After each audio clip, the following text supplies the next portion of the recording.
நல்லம்பட்டிங்கிற ஒரு அழகான கிராமம். அங்க எப்போ பார்த்தாலும் மழை பெஞ்சுக்கிட்டோம், தண்ணி வளத்தோட பச்சை பசேல்னு இருக்கிற ஒரு கிராமம். அங்க இருக்க மக்களுக்கு பஞ்சம்னா கூட என்னன்னு தெரியாது.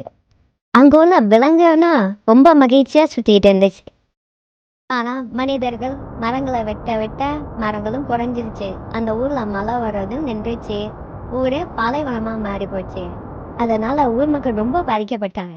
அந்த ஊர்ல முத்துங்கிற ஒரு வயதான தாத்தாவும் காவியாங்கிற ஒரு பேத்தியும் வாழ்ந்து வந்தாங்க. அங்க மழையே வரலனாலும் அந்த முத்துன்ற தாத்தா விவசாயம் பண்ணிக்கிட்டே இருப்பார். அவர் மழையே இல்லாத காட்டுல விவசாயம் செய்யறத பார்த்தும் அந்த ஊர் மக்களும் சரி, அவங்க சொந்தக்காரங்களும் சரி, அவங்கள திட்டிக்கிட்டே இருப்பாங்க. இந்த ஆளுக்கு என்ன பைத்தியமா அப்படின்னு கூட சில பேர் திட்டுவாங்க. அவரை யார் சொல்றதையும் காதுல வாங்காம அவர் பேத்தியை கூட்டிக்கிட்டு அவர் தினமும் அவர் வயக்காட்டுல போயிட்டு உழுவதான் செய்வார். என்னைக்காவது ஒரு நாள் மழை வந்துடாதா எப்படி அப்படின்னு கடவுள் மேல பாரத்தை போட்டு நம்பி வாழ்ந்துட்டு இருக்காரு அவர்.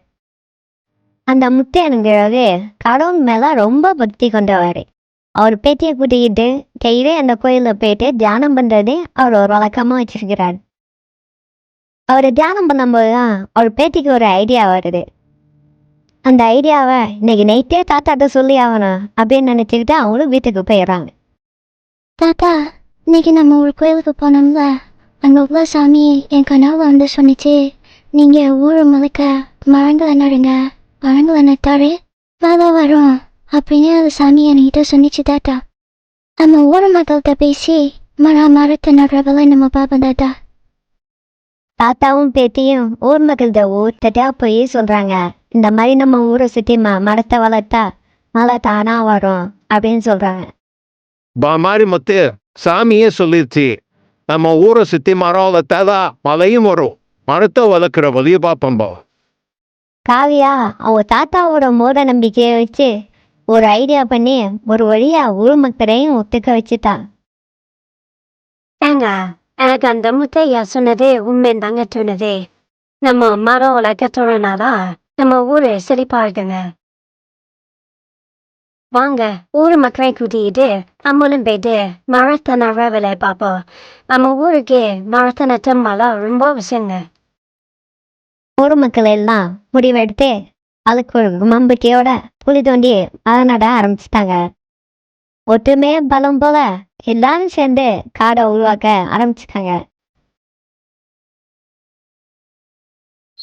எல்லாமே உன்னால காவியா. இன்னைக்கு ஊர் மக்களை எல்லாம் திறந்து ஒற்றுமையா மாறினத்தானா உன்னால மட்டும்தான். இரவு முழுக்க தாத்தாவும் பேத்தியும் சந்தோஷமா பேசிட்டு இருக்காங்க. இரவும் முடிஞ்சு திடீர வேலையும் வந்துடுச்சு. ஒரு மாத காலங்களுக்கு பிறகு ஊரில் சரியான மழை சோகண்டு பெய்தது. போதுமான அளவிற்கு நீர் தளம்ப தளம்ப ஏறு குளங்களில் வழிந்தோடியது.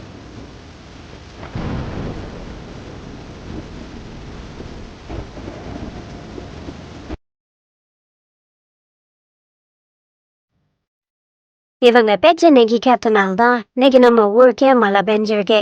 இவங்க பேச்ச பார்த்து நம்ம கேட்காம இருந்தோம்னா நம்ம ஊருக்கு மழையே இருக்காது. ரொம்ப நன்றிங்க ஐயா.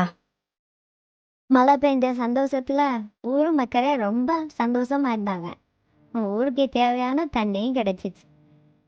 இதுல இருந்து நீங்க என்ன கத்துக்கணும்னா, மரங்களை வளர்ப்போம், மலைகளை பெறுவோம்.